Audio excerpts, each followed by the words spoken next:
Part 1. Michael's Story. 1. Suppose you wanted to kill someone. That would be easy. There are lots of ways. But suppose you wanted to kill 4 people, all in the same house, all within moments of one another, and you chose to use a knife. That could help eliminate the noise, but it would require skill, strength, and patience. Murder is hard work, especially if people fight back. Then there's the really big hurdle. You want to get away with it. You're determined to stab 4 people living in a single home in the still of the night, and then disappear without leaving a clue to your identity. Now that's a more difficult challenge. But you did it. The perfect crime. Michael Koberger woke up early to check on the weather, but instead learned about the shooting. It was not long after dawn on December 15, 2022, the big Kansas sky still gray and solemn, and his night's sleep had been fitful. He felt out of sorts, a complaint he'd continually make as the days ticked down to Christmas, but he blamed his unease on all the travel. It was an explanation that made good sense. In the hectic span of little more than a week, Michael, a graying 67-year-old who had already started to feel the aches and pains of his senior years, had been shuffling through a disruptive flutter of time zones as he made his way back and forth across nearly the entire width of the country. Just 5 days earlier, he'd flown in harsh sunshine from Philadelphia to Seattle, then caught a twin-engine Embraer E-170 jet for the 1-hour or so shuttle flight into a dark, frigid Pullman, Moscow, Idaho regional airport. There was a long walk from the plane to the squat, single-story terminal, and the evening cold hit him like a punch. It was a lonely, desolate outpost, and particularly so when gripped by the long shadows of the northwest winter. The runway had been bulldozed out of the vast dune-like hills of the Idaho Palouse, and the matchbox-sized airport was the only sign of civilization in a rutted, lunar-like landscape that spread into the distance toward a foreboding wall of amber mountains. But Brian, his 28-year-old son, had, as promised, been there to meet him, and from the airport it was just a 12-minute drive, if the roads weren't slick with frost, to Brian's apartment across the state line in Pullman, Washington. To his doting father's pride, Brian had just finished his first semester as a PhD candidate in criminal justice at Washington State University, an accomplishment that, to any objective eye, was an academic success story. Brian had been a mediocre student at a hardscrabble high school in blue-collar Pocono Valley, Pennsylvania, where Michael had been the maintenance man. Upon graduation, he stumbled, without any real interest, into a local community college. But then, as if by magic, once he started his college coursework, a long-submerged burst of ambition and focus rose up. He did well enough to transfer to nearby DeSales University, an institution firmly Jesuit and rigorous where, after earning a BA in psychology, he switched to criminal justice and received his master's. Then, with the support and encouragement of his DeSales professors, he was accepted into Washington State University's nationally acclaimed doctoral program.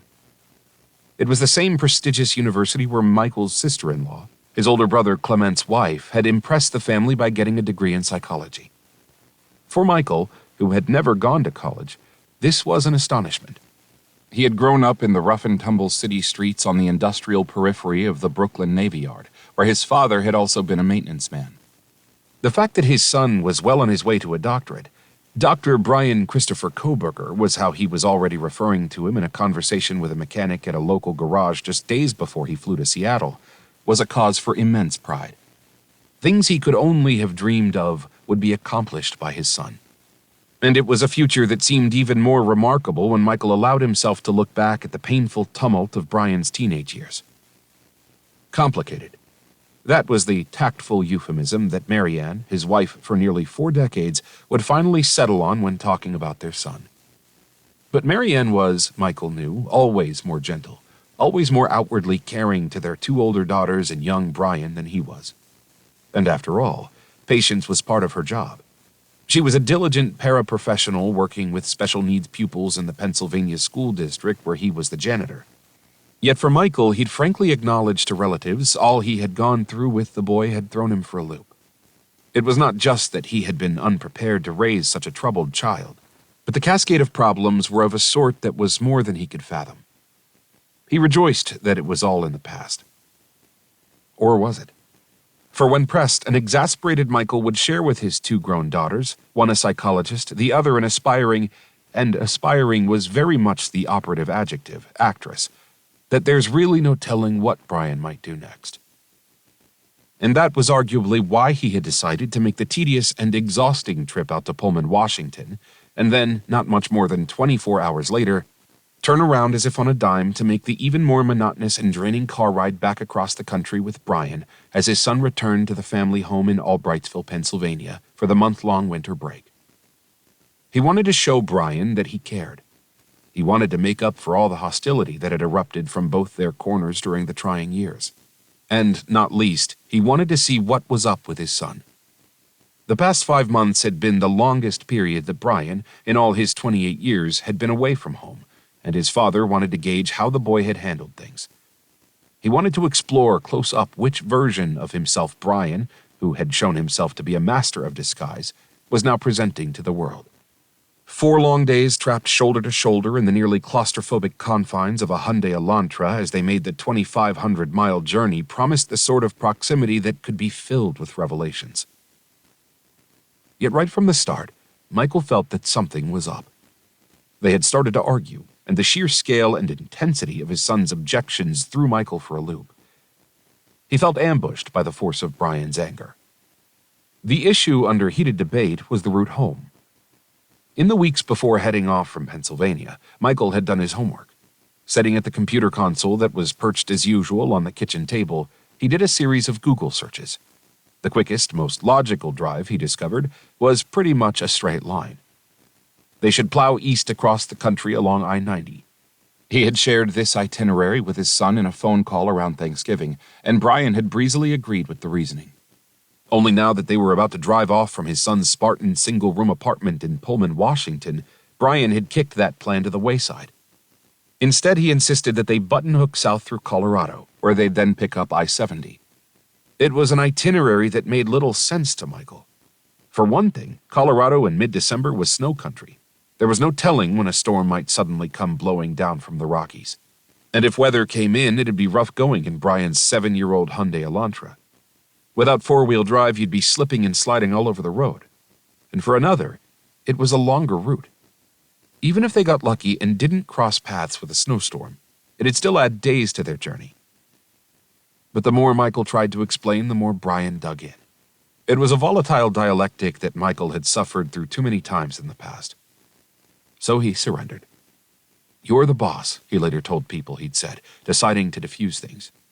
Because, as he'd later share with the family and they'd pass on to friends, he had started seeing the sort of warning signs he knew only too well. Brian, the unflinching authority. Brian, the deep thinker who always knew better. When the boy got into his hard-headed know-it-all mood, Michael's go-to response was to back off, to go with the flow. And after all, confrontations had never sat well with him. But that didn't mean Michael had given up worrying about the weather. Sure, they had made it through Colorado without encountering any snowfall, but an early winter storm swooping across the Great Plains would be no less of a catastrophe. So now that he was fully awake, he asked Brian if he had checked his phone for the latest forecast. Without a word, according to the account his family shared with relatives, Brian handed him the device. Michael read, "WSU Alert Pullman. SWAT team is actively working on the south side of campus. Shelter in place until further notice." And all at once, everything that had been nagging at him since his reunion with his son, all the emotions that he had not dared to name, rose to the surface in a sudden fear.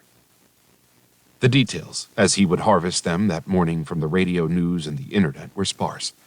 But in time, Michael would get a fuller picture, and it served to exacerbate his concerns.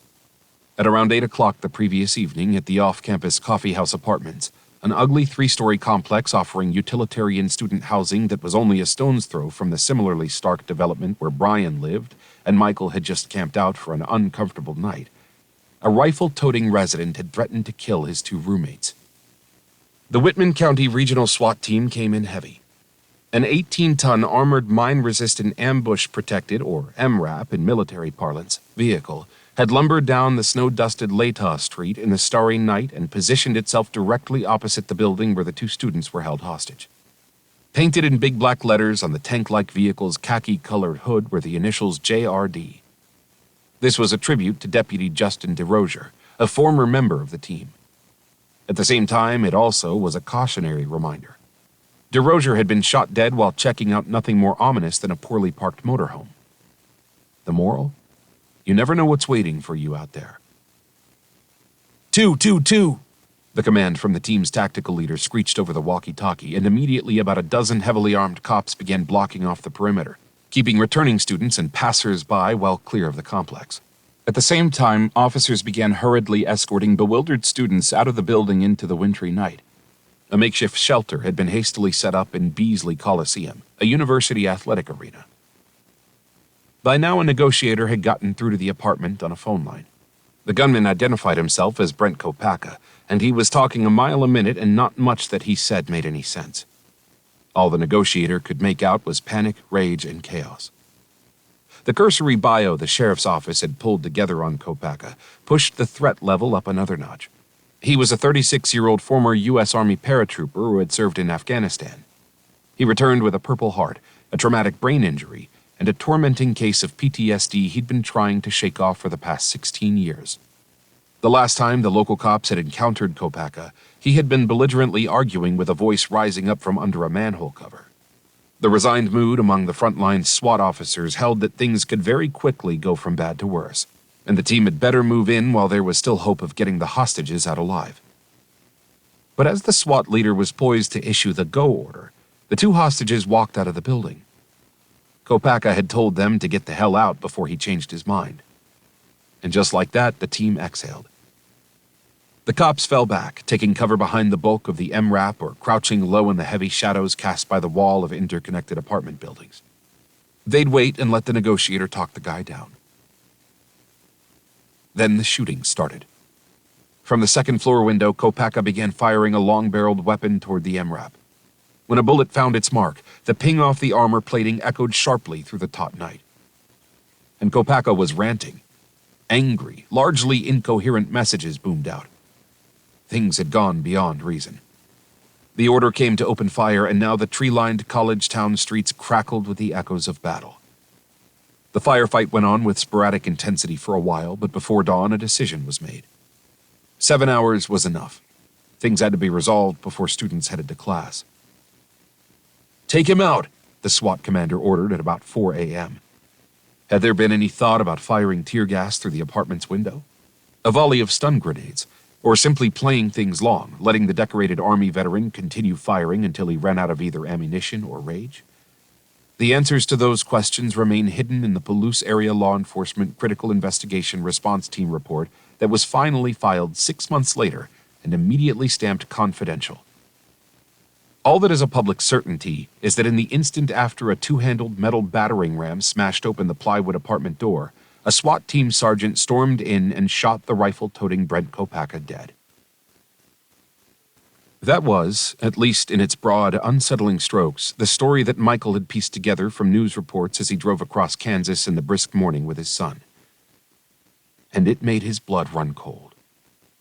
What was wrong with people out there in the Northwest? He had wondered angrily, according to a conversation family members had subsequently shared with friends. Another violent death, the 5th, in a Palouse college town. Less than a month earlier, in November, 4 University of Idaho college students had been found dead, hacked to death in their off-campus house. No one understood why or who was responsible. This was a broken place, Michael decided. Maybe it had something to do with the mountains, the higher altitudes, he speculated, according to the family conversations that were passed on. Or maybe it was just the West. When his parents separated, his 4 brothers and his mother had headed out from Brooklyn to Las Vegas. But Michael had stayed behind with his father, and even when he visited them, he had found the desert beyond the city lights a haunted place. Spooky was how he had always described it. And the Northwest, he had grown convinced, was no better. Demons seemed to be haunting the adjacent college towns of Pullman, Washington, and Moscow, Idaho. Michael worried for his son and couldn't wait to get him home, away from all this. Delays were a constant anxiety. As they drove east through Kansas toward Indiana, he was on the lookout for the first slow flakes of falling snow. Perhaps that was why he never noticed the small single-engine fixed-wing Cessna 182 that was constantly above them, shadowing their journey home like a watchful hawk, waiting for the moment when it would swoop down to strike.